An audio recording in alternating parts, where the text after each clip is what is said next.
Mes amis, bonjour, j'espère que vous allez bien dans ce confinement, que vous tenez le coup, que vous avez le moral et que votre lucidité est exacerbée par tout ce que vous voyez autour de vous. Gardez le moral. Je me pose des questions et je vais très simplement essayer de les partager avec vous sur la polémique autour de la chloroquine. J'ai l'impression qu'on veut rendre la chloroquine inutilisable et qu'on utilise tous les moyens pour y arriver. D'abord, que cache la valse des décrets sur l'hydroxychloroquine? Rappelez-vous, le 15 janvier, le produit polémique est inscrit par l'ancien ministre de la Santé déclinante des Français, Agnès Buzyn. Il ne faudrait pas l'oublier, celle-là. Le médicament est inscrit sur la liste des substances vénéneuses. Allez savoir pourquoi, alors même que ce médicament, absorbé en toute tranquillité médicale et tropicale depuis de très longues années, était en vente libre. Que s'est-il passé d'un coup pour qu'une telle décision puisse être prise? Je pose la question. Jusqu'à présent, les questions n'ont pas mordu, n'ont pas fait de mal. Je dirais même qu'en démocratie, c'est une bonne respiration que de poser des questions.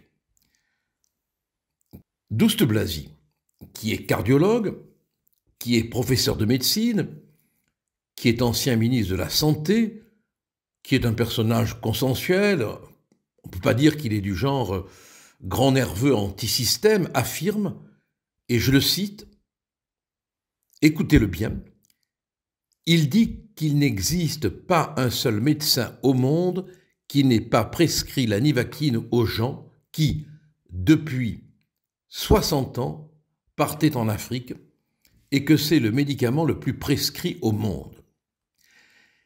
Et il ajoute, les effets secondaires de ce médicament sont nuls. Le directeur de Novartis, un géant pharmaceutique mondial, complète l'hydroxychloroquine est le plus grand espoir de traitement contre le coronavirus.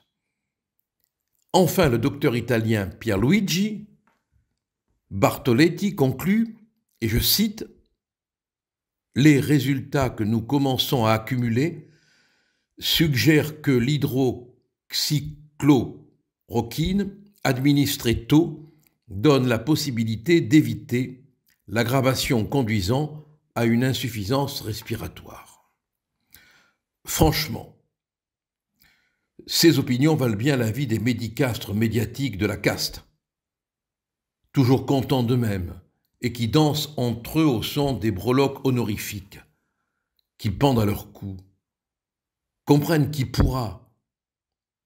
Qu'est-ce que ça veut dire? L'injuste polémique enfle aujourd'hui autour du traitement et de son iconoclaste promoteur gaulois chevelu. Ça c'est grave, le professeur Didier Raoult, dont les résultats récents, au 5e jour, 97,5% des patients ne sont plus porteurs du virus, gênent visiblement la concurrence des égaux.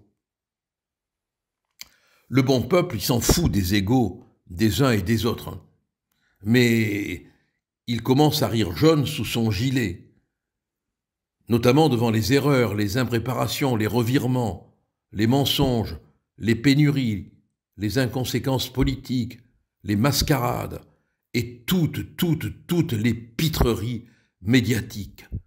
Mauvais spectacle, franchement. Tel député, telle mère, telle épouse de notabilité, tel journaliste est soigné à la chloroquine, et pourquoi pas les autres? Le 25 mars, un décret est pris qui sera publié le 26 par Olivier Véran, le nouveau ministre de la Santé, qui autorise les médecins hospitaliers à prescrire la molécule controversée aux malades qui en auraient besoin, mais à titre, attention, dérogatoire. Et, ouvrez les guillemets, dans les établissements qui les prennent en charge. Fermez les guillemets. Le traitement se trouve donc réservé aux cas les plus sérieux, puisque les hôpitaux ne reçoivent que les malades atteints de symptômes graves. Ce qui, de toute évidence thérapeutique, rendrait le traitement trop tardif, puisqu'il ne pourrait plus agir sur les formes sévères de détresse respiratoire aiguë. Là encore, pourquoi ?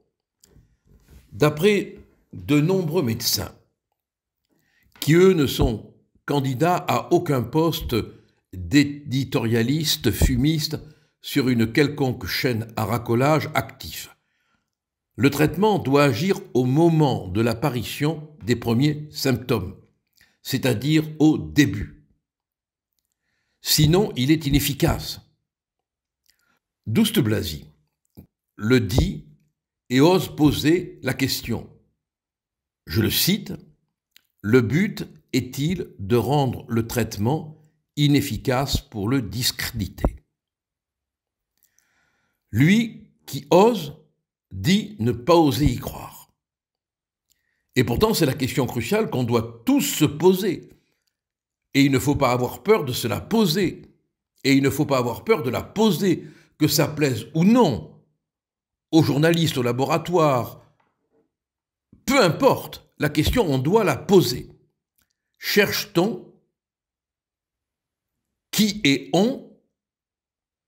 Cherche-t-on à déconsidérer ce traitement qui ne coûte rien, 12 € avec l'antibiotique, pour lancer sur le marché un traitement coûteux, plus rentable? Certains protocoles potentiellement envisagés s'élèveraient, selon certaines sources, à 200 €. Poser la question que je pose, c'est s'exposer aux représailles des mitrailleurs médiatiques haineux et capables de tout, de toutes les diffamations, de toutes les saloperies. Le 26 mars, un autre décret est pris. Vous voyez que les décrets se succèdent. Publié le 27 mars, qui restreint encore l'utilisation de la molécule. Je cite, « Dans quelles conditions ?» J'ouvre les guillemets, je cite. « Ces prescriptions interviennent après décision collégiale dans le respect des recommandations du Haut Conseil de la santé publique et en particulier de l'indication pour les patients atteints de pneumonie oxygéno-requérante ou d'une défaillance d'organes. En clair, c'est le médicament d'extrême onction pour les mourants. Ces décrets interdisent ainsi, et c'est ça qu'il faut lire, aux médecins de ville, médecins du premier secours, voire même du recours naturel, de prescrire le médicament aux malades atteints du coronavirus, mais les habitués de la molécule, notamment en cas de paludisme, pourront continuer à en profiter, mais sous des conditions tellement strictes qu'elles sont quasiment infranchissables. Je dois être très con parce que je me pose des questions que je ne devrais peut-être pas me poser. Que signifie cette méfiance prescriptive à l'égard des généralistes? Quelle honte que ce ministre de la Santé qui doute de la vieille pratique des médecins de famille. Douste-Blazy exige, et il a raison, un nouveau décret permettant à tous les médecins français de pouvoir prescrire 600 mg de plaquenil et 250 mg d'azithromycine pendant 10 jours en cas de Covid-19. Pourquoi désarmer les généralistes? Le docteur Hervé Boissin, expert judiciaire, médecin généraliste, déclare sur LCI que les médecins attendent un guide de bonne pratique pour appliquer rapidement le traitement. Que peut avouer cette chronologie administrative des décrets? Une manne céleste en provenance des lobbies pharmaceutiques serait-elle tombée sur les imaginations décrétales?